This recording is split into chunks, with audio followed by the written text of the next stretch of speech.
আল্লাহ রাসূল সাল্লাল্লাহু আলাইহি ওয়া আলিহি ওয়াসাল্লামের সামনে দিয়ে একবার একটা লাশ যাচ্ছিল। তিনি সাহাবাদেরকে নিয়ে বসেছিলেন। হঠাৎ ওই লাশ দেখে রাসূল সাল্লাল্লাহু আলাইহি ওয়াসাল্লাম দাঁড়িয়ে গেলেন। সাহাবারা বললেন, ইয়া রাসূলুল্লাহ, ইন্নাহু ইয়াহুদি, এটা ইহুদির লাশ। কার লাশ? জুইশ, ইহুদির লাশ। আপনি দাঁড়ালেন যে? রাসূল সাল্লাল্লাহু আলাইহি ওয়াসাল্লাম বললেন, আওয়ালাইসাত নাফসান, সে হোক ইহুদি, সে কি মানুষ নয়? এটা কি একটা প্রাণ নয়? এটা কি একটা আত্মা নয়?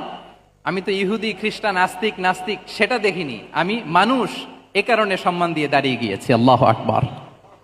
তাহলে ইসলাম হচ্ছে দ্য রিলিজিয়ন অফ হিউম্যানিটি, মানবতার ধর্ম। যারা আমাদেরকে মানবাধিকার শিখায়, যারা মানবতার কথা বলতে যায় আমাদের কাছে এসে, তাদের খুব ভালো করে এগুলো জেনে নেওয়া উচিত যে ১৫০০ বছর আগে ইসলাম যেভাবে মানবতাকে উচ্চে তুলে ধরেছে, মানুষের মর্যাদাকে সবচেয়ে উপরে তুলে ধরেছে, মানুষকে আশরাফুল মাখলুকাত বলেছে, নতুন করে মানবতা তাদের কাছ থেকে আমাদের শেখা লাগবে না। তাহলে ১ নাম্বার হচ্ছে ইসলাম জ্ঞান ভিত্তিক ধর্ম।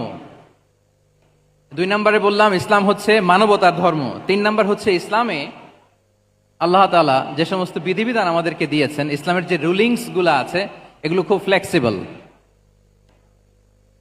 এগুলো অত্যন্ত লাইফ ওরিয়েন্টেড। ইসলামের বিধানগুলো সোসাইটি ওরিয়েন্টেড। আপনার কাছে ওরিয়েন্ট লাগবে না এগুলোকে, মোটেও আপনার কাছে এটাকে অসম্ভব মনে হবে না, মানতে যে কঠিন লাগবে না, বুঝতে সহজ, মানতে সহজ, এরকম চমৎকার বিধিবিধান আল্লাহ তাআলা ইসলামের ভেতরে দিয়েছেন। তার মানে মানুষের সুবিধা অসুবিধাকে ইসলাম আমলে নেয়। আমাদের সাধ্যের বাইরে কোনো বিধান আল্লাহ তাআলা ইসলামে চাপিয়ে দেননি। লা ইউকাল্লিফুল্লাহু নাফসান ইল্লা উসআহা।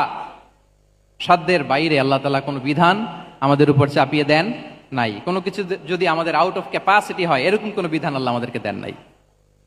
বরং ইসলামের সবগুলো বিধান আপনার কাছে খুবই যুক্তি সুলভ লাগবে, খুবই স্বভাব সুলভ লাগবে, আপনার নেচারের সাথে, আপনার চাহিদার সাথে এটা খুব যায়, খুব স্যুট করে, এমন বিধান আল্লাহ তাআলা দিয়েছেন। আল্লাহ তাআলা বলছেন, ওয়ামা জাআলা আলাইকুম ফিদ্দীনি মিন হারাজ। দিনের ভেতরে, ইসলামের ভেতরে আমি কোনো হারাজ রাখিনি, জটিলতা রাখিনি, কাঠিন্যতা রাখিনি, বরং সহজ করে ইসলামকে তোমাদের জন্য আমি দিয়েছি। অন্যত্র আল্লাহ তাআলা বলছেন, ইউরিদুল্লাহু বিকুমুল ইউসরা ওয়ালা ইউরিদু বিকুমুল উসর। আল্লাহ তোমাদের জন্য সহজ চান, কঠিন চান না। আমরা অনেক সময় না বুঝে ইসলামকে খুব কঠিন করে প্রেজেন্ট করি, উপস্থাপন করি। ইসলাম আসলে এত কঠিন না, কিন্তু আমরা কঠিন করে ফেলি। কিন্তু আল্লাহ তাআলা সহজ করেছেন। কতটা সহজ?